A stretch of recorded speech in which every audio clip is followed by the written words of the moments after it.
What's going on? Big A, the Manky Geek, coming at you with another video. It's Sunday, it's time for my pull list. I didn't do one last week, so I've got 2 weeks of comics to get through. So let's just get right into it.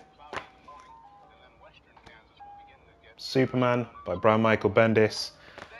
I wasn't really into it. I didn't know what to make of it. I was just kind of read it, and then I was just like, yeah, whatever. Like, I've literally have no opinion on it. It didn't do anything for me. It didn't offend me either. I was just like, definitely not the best Superman comic I've ever read. And I don't know, man. I don't know how to feel about it. It's weird, like with Superman now, with Bendis. It's just like, I don't know what to expect. I don't know what's going on.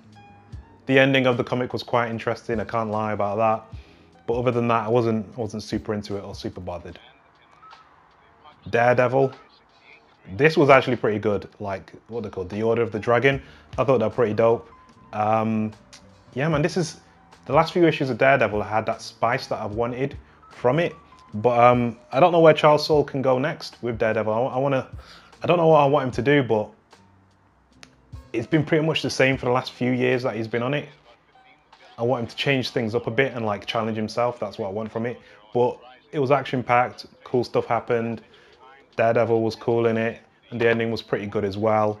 So yeah, the Mayor Fisk storyline has been much better than I expected it to be, and not the kind of obvious Trump allegory that I thought it was going to be at all. Immortal Men. It's kind of a mess, I'm not going to lie, because it didn't really set up kind of like the premise of what the Immortal Men were or why they were.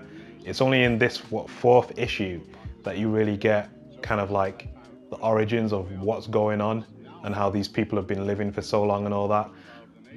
And then it kind of made me like it more, and you know, everything kind of started to make sense, and it's like, this is kind of stuff that I wish was kind of in issue 1, rather than being like all confused like the main character, I forget his name, the young Asian kid.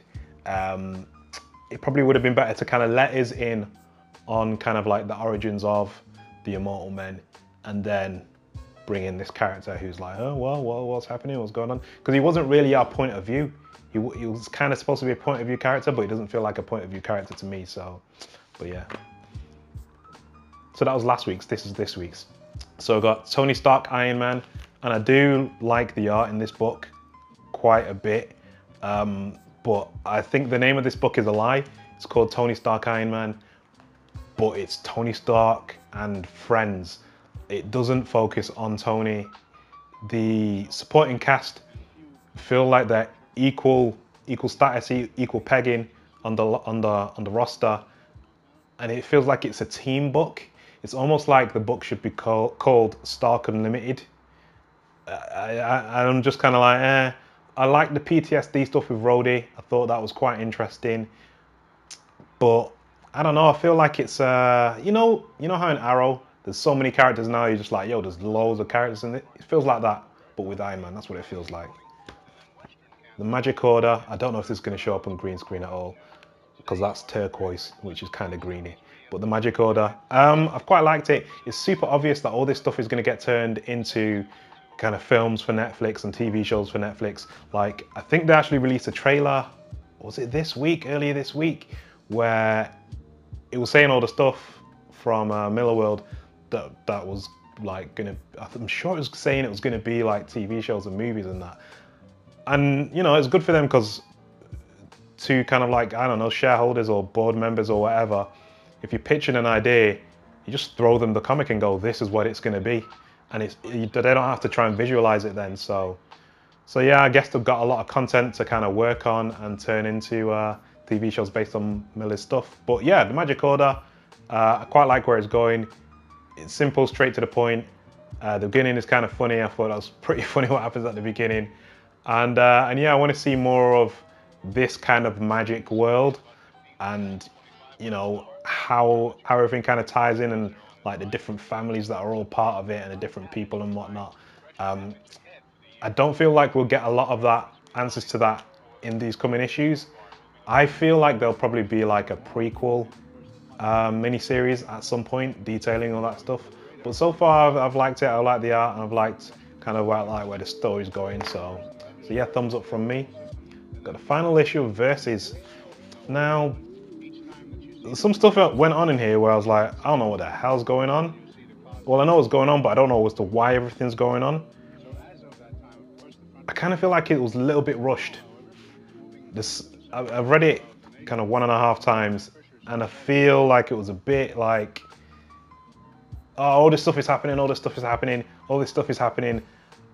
Okay, they've done the thing that they're meant to do, the end.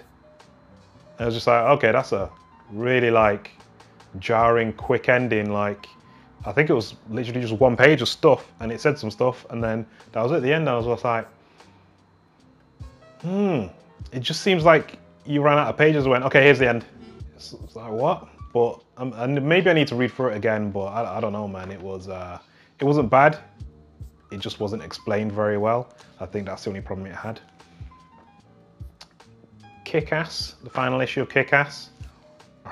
I don't know exactly how to feel about it, because everything went, I forget her name, I want to call her Constance Lee, but it's Patience Lee. Everything kind of went to plan for her. And that's not even like spoiling the end of it. Everything went to plan for her.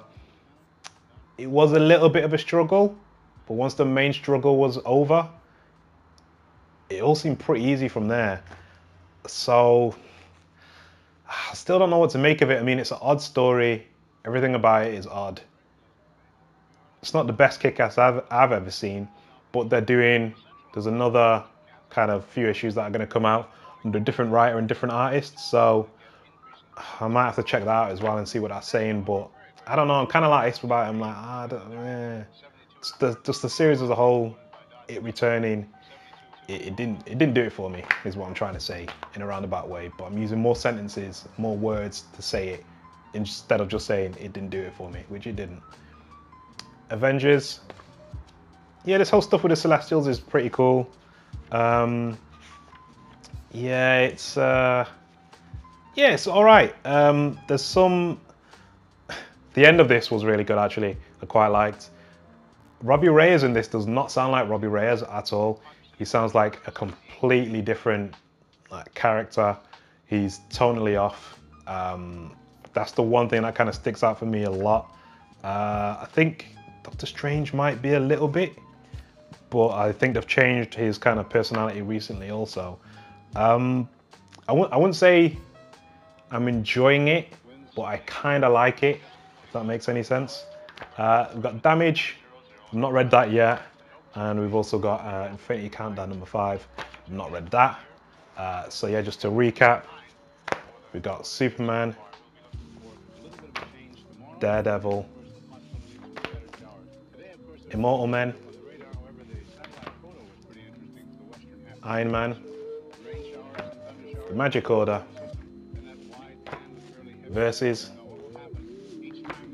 Kick-Ass,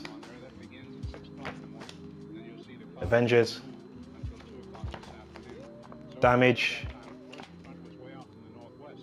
and Infinity Countdown.